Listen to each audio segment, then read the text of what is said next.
नीरजा एक जवान शादीशुदा महिला है। उसकी उम्र करीब 28 साल है और करीब 1 साल पहले ही शादी हुई है, लेकिन पति विदेश में चला गया, जिसके बाद वह अपने देवर के नज़दीक आ गई। दोनों में खूब बातचीत शुरू हो गई।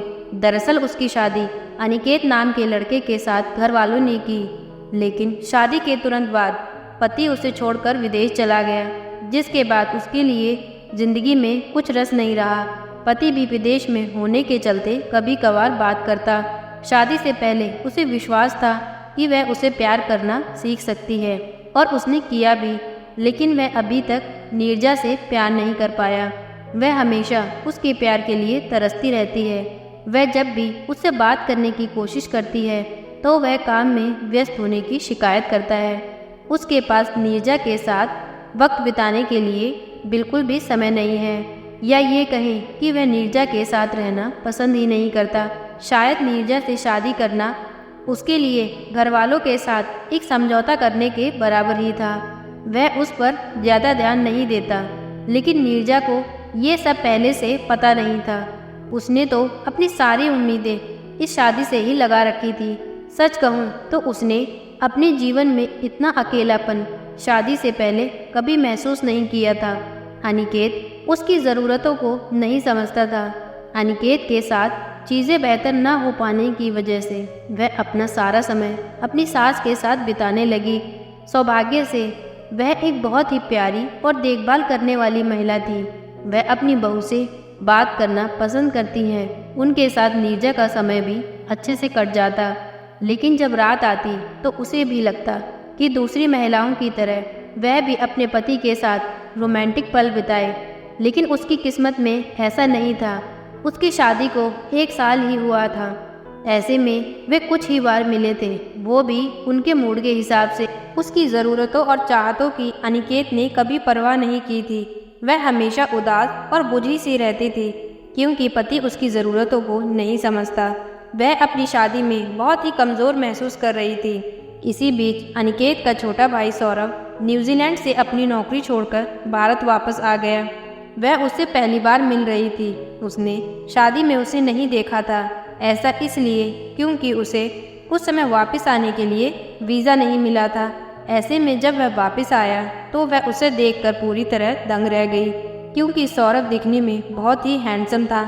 उसके पास न केवल अच्छी खासी हाइट है, बल्कि उसकी आवाज़ भी बहुत ही अद्भुत है। उसके साथ बातचीत करने के बाद नीरजा के दिमाग में जो पहला विचार आया वो ये कि वो लड़की कितनी भाग्यशाली होगी जिसे अपने पति के रूप में सौरभ मिलेगा। ऐसा इसलिए भी क्योंकि उसका नेचर बहुत ही कमाल का था। नीरजा तो सिर्फ उसकी भाभी थी, लेकिन वह घर में रहता तो उसका भी बहुत ध्यान रखता था। खाने पीने से लेकर बाहर घुमाने तक हर चीज़ के लिए उसे बार बार पूछता ही रहता, जबकि अनिकेत ने तो कभी भी उसे बाहर घुमाने का एक बार भी नाम नहीं लिया था।